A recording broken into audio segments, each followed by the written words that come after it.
Hola, ¿qué tal, queridos amigos? Dios les bendiga y les guarde. Bienvenidos a The Open Door Ministry, su canal. El día de hoy vamos a estar estudiando y culminando nuestra serie de estudios acerca de la epístola a los Gálatas con el capítulo número 6. Vamos a estar indagando a qué se refería el apóstol Pablo cuando hablaba de sembrar en el Espíritu. ¿Qué significa sembrar en el Espíritu? Y sobre todo, si estamos sembrando para el Espíritu o estamos sembrando para la carne. Así que acompáñame a orar para que Dios nos dirija en el estudio del día de hoy. Vamos a orar. Padre celestial y eterno, te damos las gracias porque nos has dado el privilegio de poder estudiar tu palabra, de culminar también esta serie de estudios. Queremos pedirte en el nombre de Jesús que tú nos dirijas, que tú nos des sabiduría, que nos ayudes a entender y que tu palabra pueda transformarnos. Cuídanos y guárdanos, perdona nuestras faltas en el nombre de Jesús. Amén y amén. Bien, amigos, vamos a abrir entonces en el último capítulo de la epístola a los Gálatas, que es el capítulo 6, y vamos a leer primeramente desde el versículo número 1 hasta el versículo número 5, y después vamos a estar comentando. Dice así: Hermanos, si alguno fuere sorprendido en alguna falta, vosotros que sois espirituales, restauradle con espíritu de mansedumbre, considerándote a ti mismo, no sea que tú también seas tentado. Sobrellevad los unos las cargas de los otros y cumplid así la ley de Cristo. Porque el que se cree ser algo, no siendo nada, a sí mismo se engaña.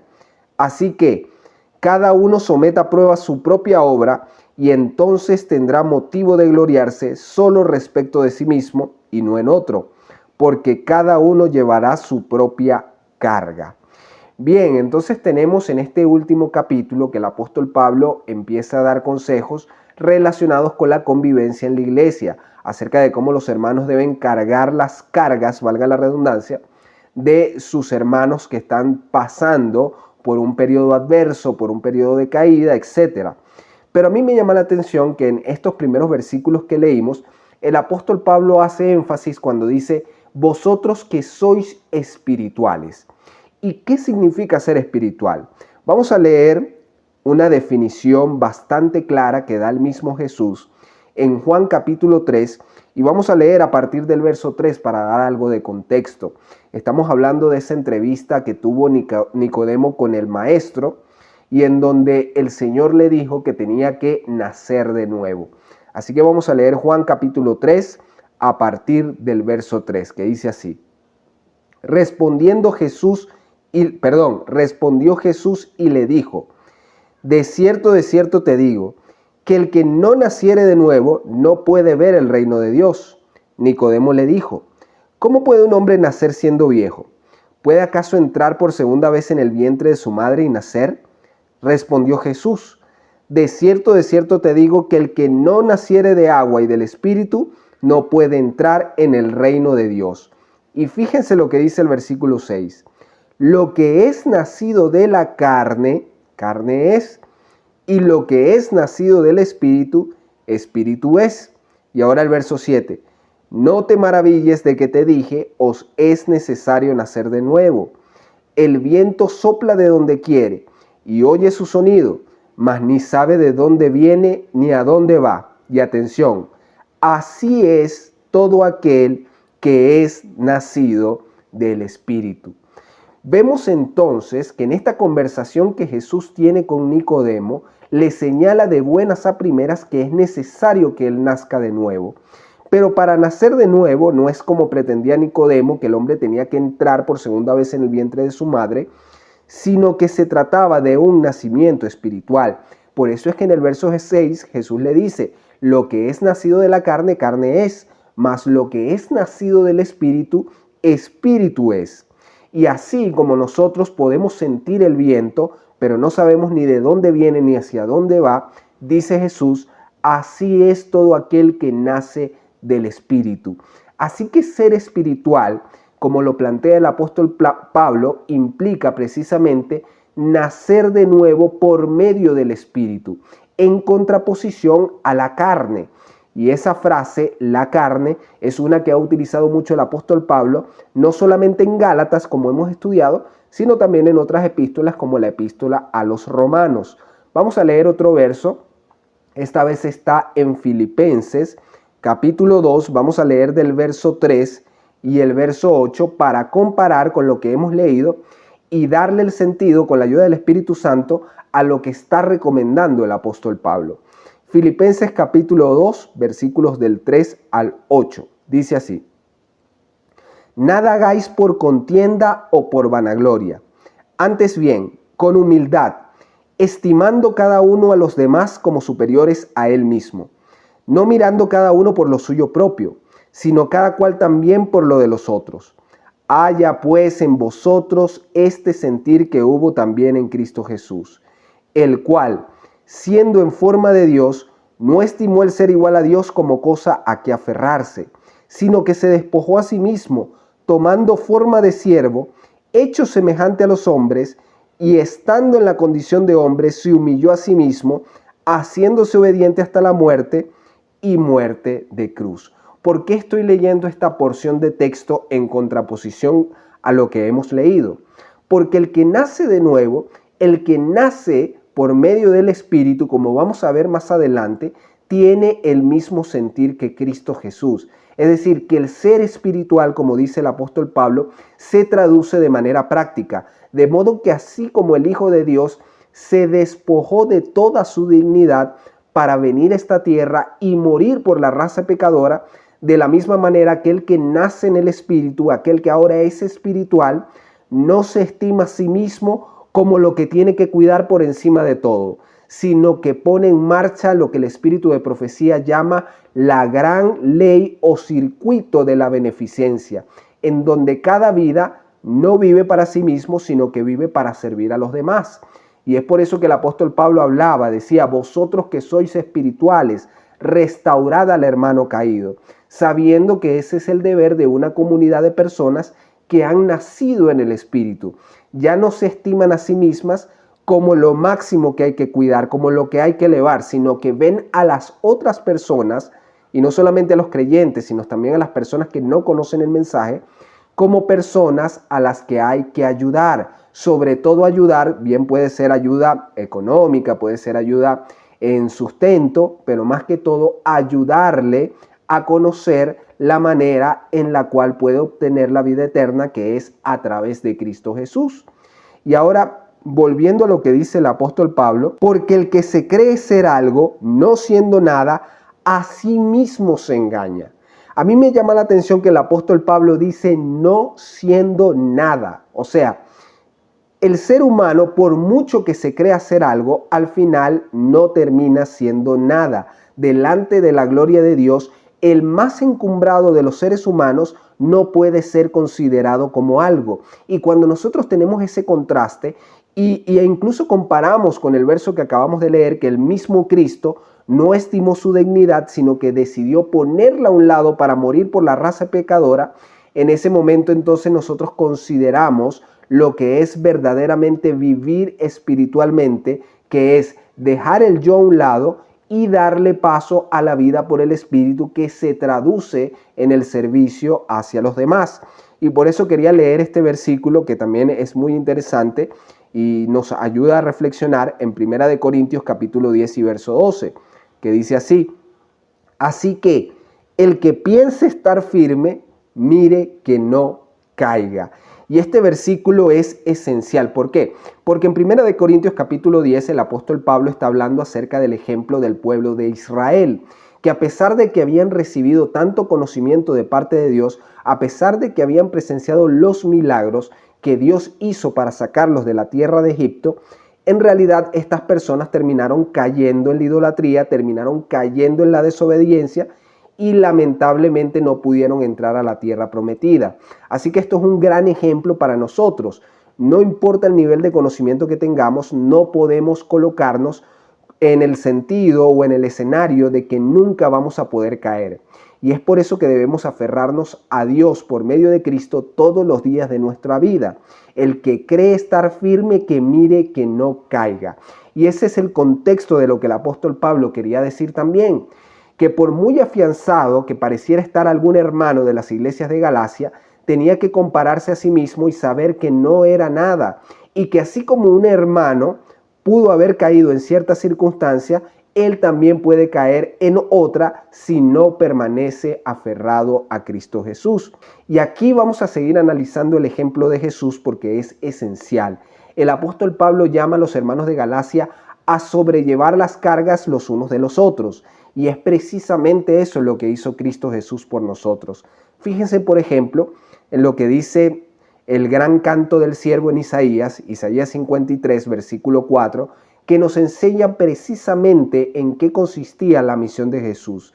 Isaías 53, versículo 4 dice así: ciertamente llevó él nuestras enfermedades y sufrió nuestros dolores, y nosotros le tuvimos por herido de Dios y abatido.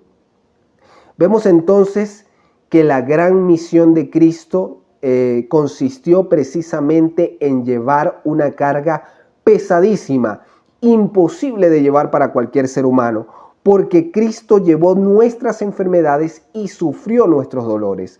Y hay otro versículo que lo dice de una manera mucho más clara, que está en Primera de Pedro capítulo 2 y versículo 24. Fíjense lo que dice: quien llevó él mismo nuestros pecados en su cuerpo sobre el madero, para que nosotros, estando muertos a los pecados, vivamos a la justicia, y por cuya herida fuisteis sanados. Vemos entonces que el Señor Jesús llevó él mismo nuestros pecados en su cuerpo. Así que cuando hablamos de sobrellevar cargas, el mejor ejemplo que podemos tener en nuestra vida es el del mismo Cristo Jesús. Y tal como leímos también en Filipenses, haya en nosotros ese sentir que hubo en Cristo Jesús. Es decir, que así como Cristo estuvo dispuesto a llevar esa carga tan pesada para el ser humano, nosotros también tenemos que estar dispuestos a sobrellevar las cargas de los hermanos que lamentablemente por alguna razón u otra han caído, han perdido su confianza en Dios y lamentablemente han terminado por apostatar o por sencillamente alejarse de la fe. Fíjense, y este versículo también es espectacular para ilustrar lo que queremos decir. Mateo capítulo 11, versículo 28 hasta el 30. Venid a mí todos los que estáis trabajados y cargados, y yo os haré descansar.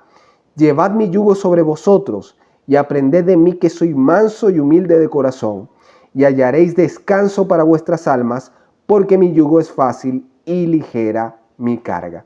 Así que el mismo Jesús lo había declarado.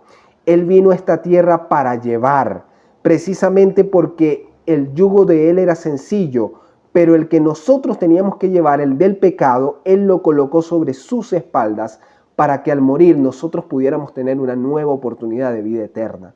Así que Cristo Jesús nos llama al descanso con la garantía de su obra realizada en la cruz.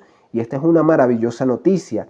Teniendo esta gran noticia en mente, nosotros entonces debemos imitar a Cristo. Por supuesto, nosotros no vamos a tener que llevar una carga como la que Cristo tuvo que llevar, pero sí podemos ayudar en el espíritu a aliviar las cargas de aquellos que tienen poco tiempo en la fe, o que han dejado su confianza en el Señor, o que lamentablemente han desfallecido a causa de las tribulaciones. Recordemos siempre que todos podemos pasar por esa situación. Es por eso que es tan importante que nosotros, habiendo nacido en el Espíritu, nos dediquemos no solamente a vivir individualmente, sino a vivir para servir a todas las personas, especialmente a la familia de la fe, como dice la palabra de Dios. Pero ahora sí vamos a entrar en detalle acerca de lo que significa verdaderamente sembrar en el Espíritu, porque esto es una terminología que utiliza el apóstol Pablo en Gálatas 6 y que resulta muy interesante. Vamos a leer ahora Gálatas 6, seguimos en nuestro texto principal, y vamos a leer desde el versículo 7 hasta el versículo 10. Dice así: no os engañéis, Dios no puede ser burlado, pues todo lo que el hombre sembrare, eso también segará. Porque el que siembra para su carne, de la carne segará corrupción, mas el que siembra para el Espíritu, del Espíritu segará vida eterna.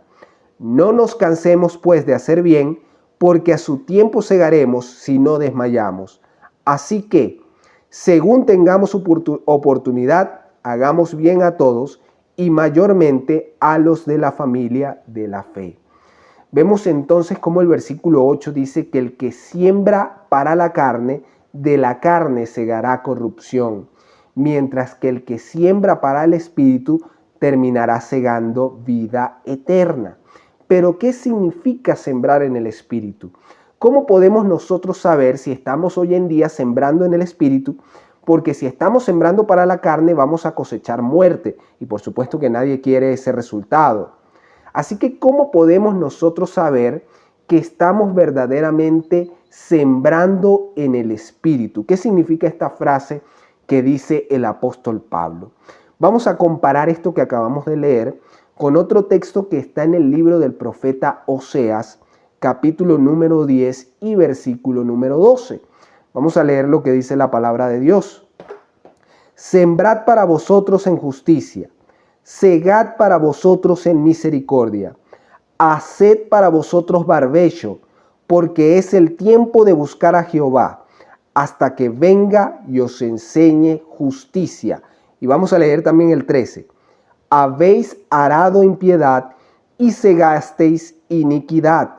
Comeréis fruto de mentira, porque confiaste en tu camino y en la multitud de tus valientes. Y vamos a quedar en este último verso, el verso 13, para analizar algo muy importante.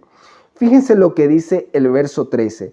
Dice que el pueblo de Israel, porque el profeta Oseas le hablaba al pueblo de Israel, el pueblo de Israel había arado impiedad y habían cegado iniquidad. ¿Pero por qué? ¿Qué era lo que había hecho el pueblo de Israel para ser considerado que habían arado impiedad? El mismo verso lo dice, el verso 13. Porque confiaste en tu camino y en la multitud de tus valientes. Así que el problema del pueblo de Israel era que, lejos de confiar en Dios con toda su fuerza y con todo su corazón, estaban confiando en su ejército. Se habían confiado en que ahora eran una nación establecida, que no necesitaban de Dios y por ende cayeron en la idolatría. Y por eso es que vinieron juicios de Dios sobre la tierra, como la invasión asiria y la invasión luego a la tierra de Judá, la invasión neobabilónica o babilónica sencillamente. Así que por ende, lo que significa sembrar en la carne es lo que encontramos en el versículo 13. Pero en el versículo 12 nos dice lo que significa sembrar en el espíritu. Y vamos a volver a leer. Sembrad para vosotros en justicia, segad para vosotros en misericordia, haced para vosotros barbecho, porque es el tiempo, y atención, es el tiempo de buscar a Jehová hasta que venga y os enseñe justicia. En esto consiste precisamente sembrar en el espíritu, no en confiar en el ejército, no confiar en la fuerza. Eso es confiar en la carne. Y es el contexto de lo que hemos estudiado en todos los capítulos del libro de Gálatas hasta ahora. El libro de Gálatas o la epístola a los Gálatas es una reprensión del apóstol Pablo, en donde lamentablemente unos falsos hermanos, como dice la misma escritura, se habían introducido pretendiendo que los fieles de Galacia confiaran en la carne en lugar de confiar únicamente en la justicia de Cristo. El apóstol Pablo quería deshacer esa enseñanza con la pureza del verdadero evangelio. Y en eso consiste sembrar en el espíritu, no confiar en la carne, sino confiar únicamente en la justicia de Dios que es en Cristo Jesús.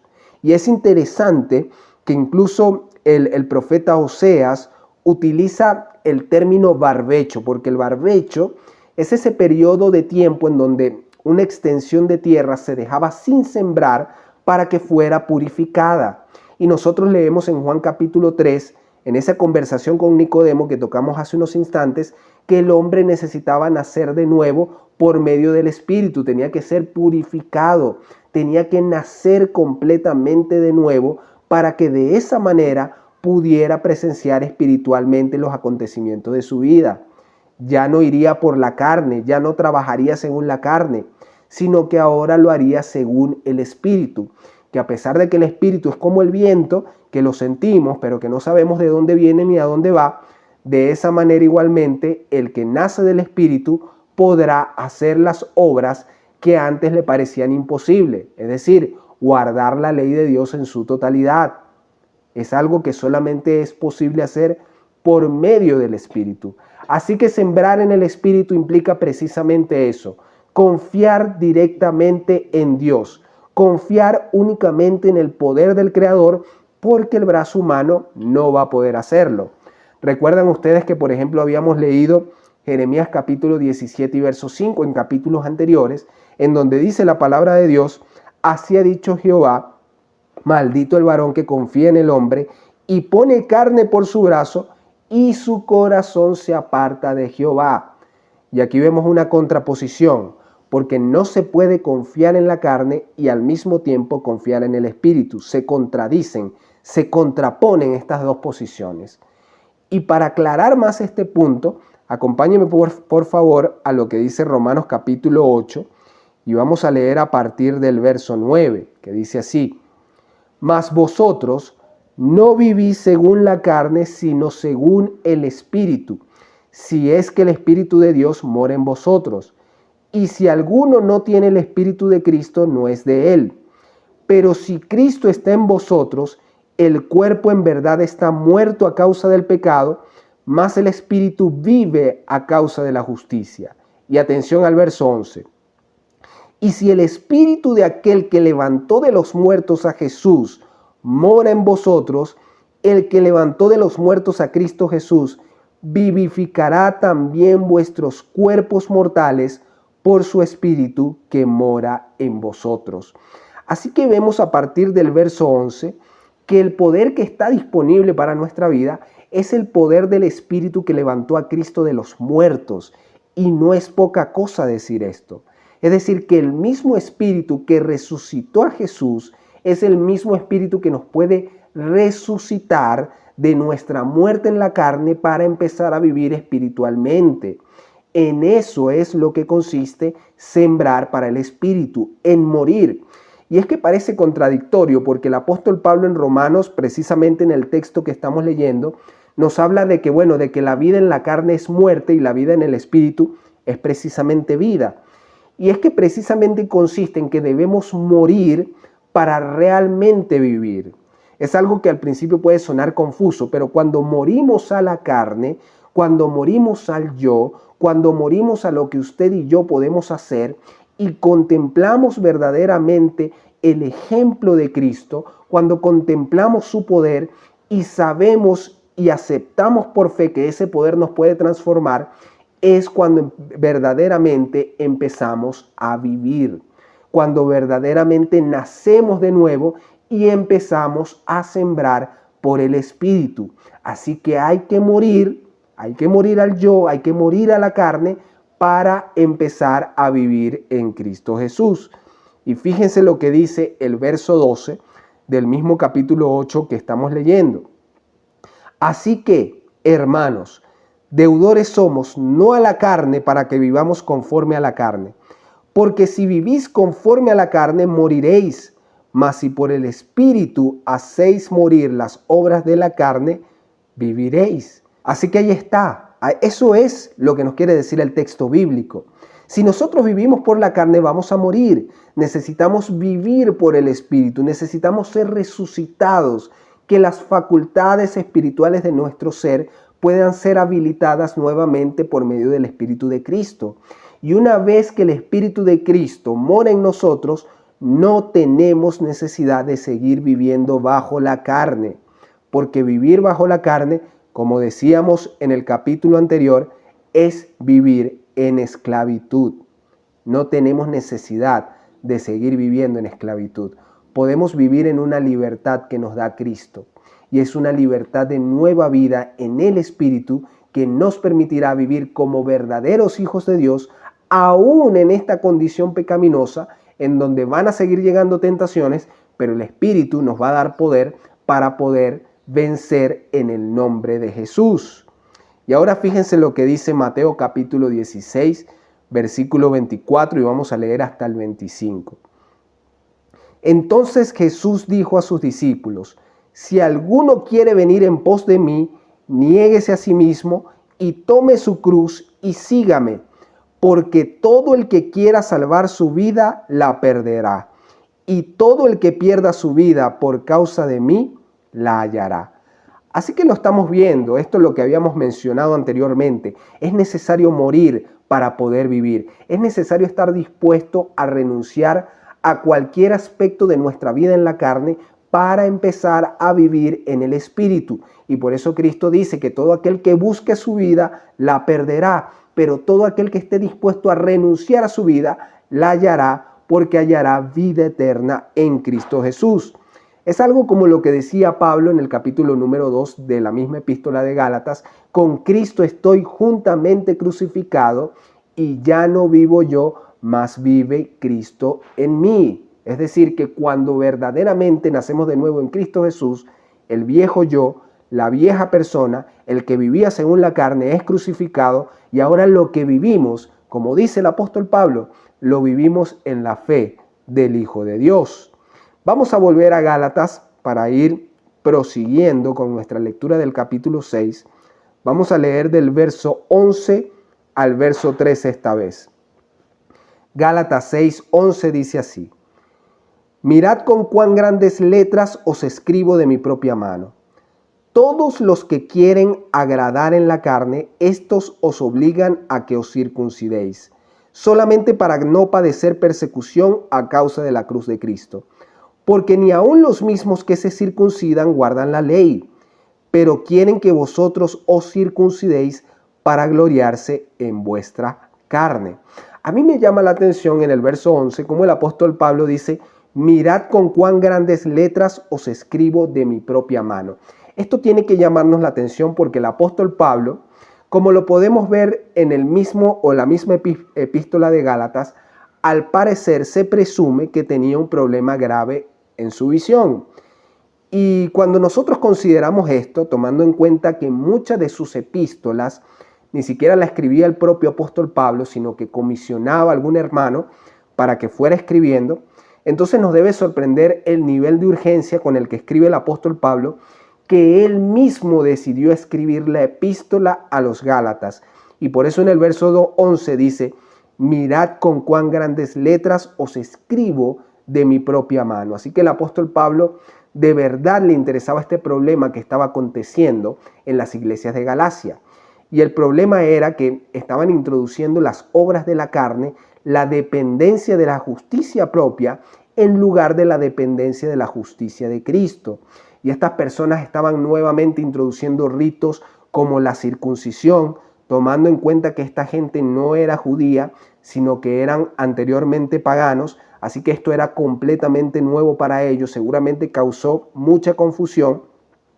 Y vemos entonces que el apóstol Pablo reprende a estas personas, reprende estas enseñanzas, diciendo que solamente querían glorificarse en la carne. Y esto mismo sucedió también en la época del Señor Jesús. Fíjense, por ejemplo, cómo el mismo maestro reprende a los fariseos en Mateo capítulo 23 y versículo número 15, que dice así: ay de vosotros, escribas y fariseos hipócritas, porque recorréis mar y tierra para hacer un prosélito, y una vez hecho lo hacéis 2 veces más hijo del infierno que vosotros. Así que nosotros tenemos aquí que muchas de estas personas ni siquiera lo hacían con fines, digamos, positivos. No lo hacían con la finalidad de que la persona a la que estaban evangelizando, entre comillas, pudiera tener una mejor relación con Dios, sino que sencillamente querían gozarse en la carne.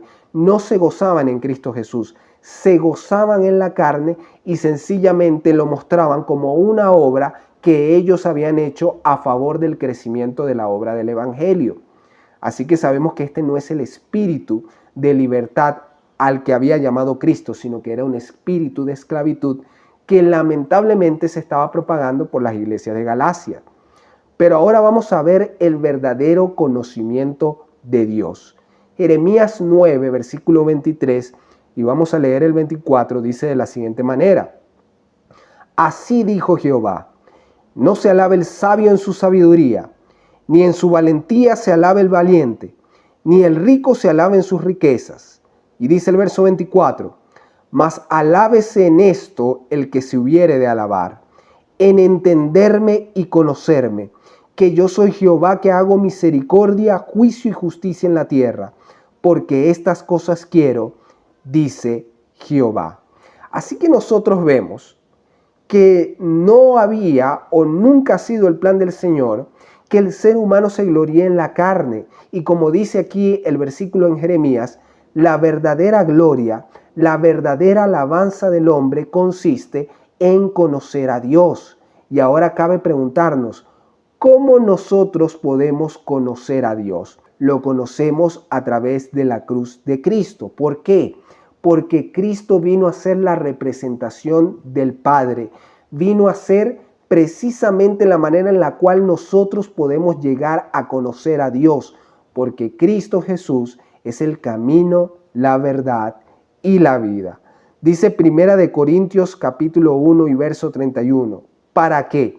Como está escrito, el que se gloría, gloríese en el Señor. Así que la verdadera gloria está en conocer a Dios a través de la cruz de Cristo. Y fíjense cómo se plantea en Gálatas capítulo 6 y verso 14.